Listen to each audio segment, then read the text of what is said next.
हाय दोस्तों, क्या आप भी ओवर थिंकिंग का शिकार हो चुके हैं? क्या आपको भी बेकाबू ख्यालात रात भर सोने नहीं देते? ज़रा तसव्वुर कीजिए, आप बिस्तर के ऊपर लेटे हुए हैं, आपकी आंखें बंद हैं और आपका जिस्म बिल्कुल थक हार चुका है और आपका दिमाग अभी भी हज़ारों ख्यालात की जंग में शामिल है।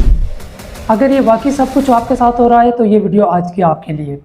आज की वीडियो में हम जानेंगे ओवर थिंकिंग है क्या चीज़, ओवर थिंकिंग किन वजूहात की वजह से होती है, ओवर थिंकिंग कैसे आपके दिमाग को मफलूज करती है, ओवर थिंकिंग आपकी कैसे ज़िंदगी को मुतासर करती है और एट द एंड हम देखेंगे ओवर थिंकिंग को हम साइंस के थ्रू कैसे ट्रीट कर सकते हैं।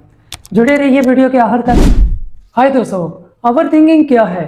ओवर थिंकिंग हद से ज़्यादा सोचने का नाम नहीं, बल्कि हद से ज़्यादा उन चीज़ों के बारे में सोचने का नाम है जिनके ऊपर ना आपका इख्तियार है, ना मेरा इख्तियार है, ना किसी दुनिया के दूसरे इंसान को इख्तियार है। ये वो जाल है जिसके अंदर एक बार इंसान अगर फंस जाए तो इससे निकलना मुश्किल हो जाता है। ये वो जहनी ट्रैप है जिसके अंदर इंसान अपने ही ख्यालात का कैदी बन जाता है। इसमें इंसान या तो माजी की किसी गलती को लेकर या मुस्तकबिल के खौफ को बार बार मुख्तलिफ जावियों से देखता रहता है और एट द एंड किसी नतीजे पर नहीं पहुंच पाता। इसमें इंसान के दिमाग में एक ख्याल पैदा होता है, वो 10 में कन्वर्ट होते हैं, 10 20 में, 20 100 में। ऐसे ही ये सारे ख्यालात आपकी सोचने समझने की सलाहियत को मफलूज कर देते हैं। यही वजह है कि जो भी ओवर थिंकिंग का शिकार होते हैं, चाहे वो ज़हीन तरीन इंसान हो, वो ज़िंदगी में कोई कामयाबी हासिल नहीं कर पाते। ओवर थिंकिंग की वजूहात क्या हैं? ओवर थिंकिंग की 5 वजूहात हैं। जो सबसे बड़ी वजह आपका माजी है।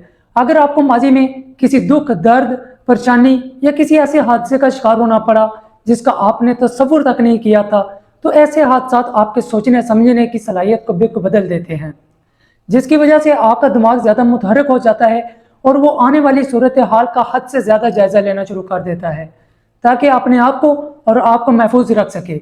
लेकिन इसके बजाय आप ओवर थिंकिंग का शिकार होना शुरू हो जाते हैं। दूसरी बड़ी वजह आपकी तन्हाई।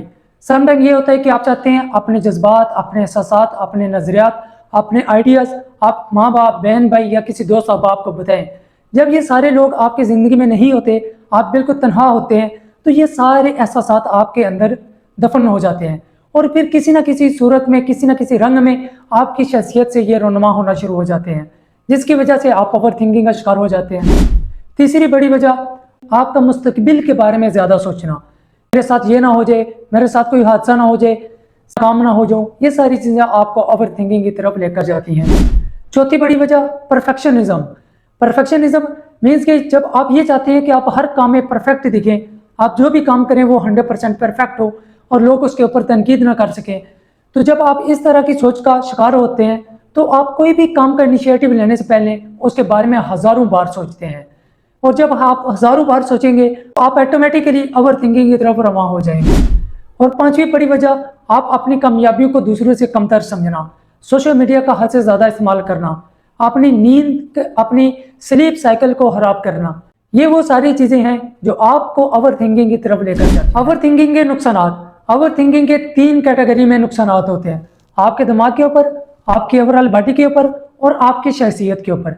सबसे पहले हम देखेंगे आपके दिमाग के ऊपर ओवर थिंकिंग का क्या असर होता है। सबसे पहला और बड़ा असर, जब आप मुसलसल ओवर थिंकिंग का शिकार रहते हैं तो आपके दिमाग के अंदर एक सेंटर होता है, centre of fear, which is called as amygdala. ये मुतहरक हो जाता है और ज़्यादा सेंसिटिव हो जाता है, जिसकी वजह से आपको, आपकी शख्सियत को और आपके दिमाग को मुख्तलिफ तरह के खौफ लाहक होना शुरू हो जाते हैं। दूसरी चीज़, आपका प्रीफ्रंटल कॉर्टेक्स डिप्रेस कर जाता है, जिसकी वजह से आपका IQ लेवल डिक्रीज हो जाता है, आपकी जजमेंट कम हो जाती है, आप फैसला साजी करने में नाकाम होना शुरू हो जाते हैं और आपकी जहानत कम होना शुरू हो जाती है। तीसरी बड़ी चीज़, आपकी बॉडी में कोर्टिसोल का लेवल इंक्रीज हो जाता है। कोर्टिसोल को हम स्ट्रेस हार्मोन भी कहते हैं। ये डिफरेंट डिसऑर्डर के साथ लिंक होता है, लाइक स्ट्रेस, एंग्जाइटी, डिप्रेशन, ये इन और डिसऑर्डर के साथ लिंक होना शुरू हो जाता है। ओवर थिंकिंग के आपकी बॉडी के ऊपर इफेक्ट्स क्या होते हैं? सबसे पहला बड़ा इफेक्ट, आपका स्लीप साइकिल डिस्टर्ब हो जाता है। आप हद से ज़्यादा चीज़ों के बारे में सोचना शुरू कर देते हैं, आप छोटी छोटी चीज़ों पे इरिटेट होना शुरू हो जाते हैं, आपको भूख लगना कम हो जाती है, आपकी नींद में, या आपको नींद तो बिल्कुल आएगी नहीं, अगर आएगी तो बहुत लंबे समय के लिए आएगी। आपकी शख्सियत में क्या असरात नुमाया होंगे? आपकी शख्सियत, आपका बिहेवियर चेंज होना शुरू हो जाएगा, आपके मूड से स्विंग होना शुरू हो जाएंगे, आप तन्हाई पसंद होना शुरू हो जाएंगे, आप चाहेंगे कि आप किसी महफिल में ना जाएं, आपसे लोग कम बात करें, आप अपने आप को महदूद करना शुरू कर लेंगे। ये चीज़ें आपकी ओवर थिंकिंग में देखने को मिलती हैं। ओवर थिंकिंग को ट्रीटमेंट करने से पहले ओवर थिंकिंग के साइकिल को तोड़ना बहुत लाजम है। आप ओवर थिंकिंग के साइकिल को तोड़ने के लिए दो ऑप्शन का इस्तेमाल कर सकते हैं। पहली चीज़, आपके माइंड में जो भी ख्याल पैदा हो, आप सबसे पहले अपने आप से पूछें कि इसका क्या सबूत है कि यह हकीकत है। दूसरी चीज़, आप कभी भी तन्हाई में ना बैठें, आप महफिलें ज्वाइन करें। अपने माँ बाप को टाइम दें, बहन भाइयों को टाइम दें, अपने दोस्त अहबाब को टाइम दें। जब आप मुख्तलिफ महफिलों में बैठेंगे, आप मुख्तलिफ आइडियाज़ लेंगे, आप मुख्तलिफ बातें आपको सुनने को मिलेंगी और नई थिंकिंग आपके अंदर जनरेट होगी, जिसकी वजह से आपको ओवर थिंकिंग से निकलने में आसानी होगी। अब हम देखेंगे आप ओवर थिंकिंग को कैसे ट्रीट कर सकते हैं। ट्रीटमेंट के लिए आपके पास 3 ऑप्शन है। सबसे पहला ऑप्शन, आप अपना लाइफ स्टाइल मॉडिफाई करें। अगर आप पहले कुछ भी नहीं करते थे, आप रनिंग करें, मॉर्निंग वॉक करें, जॉगिंग करें और इस तरह आप अपनी ज़िंदगी में कोई ना कोई ऐसी चीज़ लाएं जो आपने पहले नहीं लाई हुई थी। इसकी वजह से आपके माइंड के अंदर मुख्तलिफ पाथवेज डेवलप होंगे और ओवर थिंकिंग से निकलने में आसानी होगी। दूसरी चीज़, आप मेडिटेशन करें।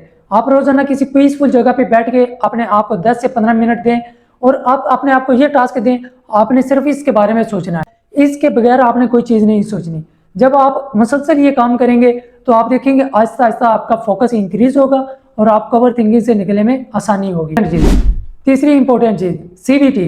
CBT मीन्स के कॉग्निटिव बिहेवियर थेरेपी। ये माहिर नफ्सियात में बहुत इंपॉर्टेंट है। जब आप मुख्तलिफ डिसऑर्डर का शिकार हो जाते हैं, लाइक डिप्रेशन, एंग्जाइटी, स्ट्रेस और ओवर थिंकिंग का शिकार हो जाते हैं, तो आपको किसी न किसी माहिर नफ्सियात से रब्ता करना पड़ता है और उसे आपको कोई ना कोई आपको ट्रेनिंग लेनी पड़ती है, जिसकी वजह से आप ओवर थिंकिंग से निकलने में आपको आसानी होती है। ये थे 4 स्टेप जिसकी वजह से आप ओवर थिंकिंग को ट्रीट कर सकते हैं। याद रखें, ओवर थिंकिंग कोई शख्सियत नहीं, ये सिर्फ एक आदत है और आदत को बदला जा सकता है।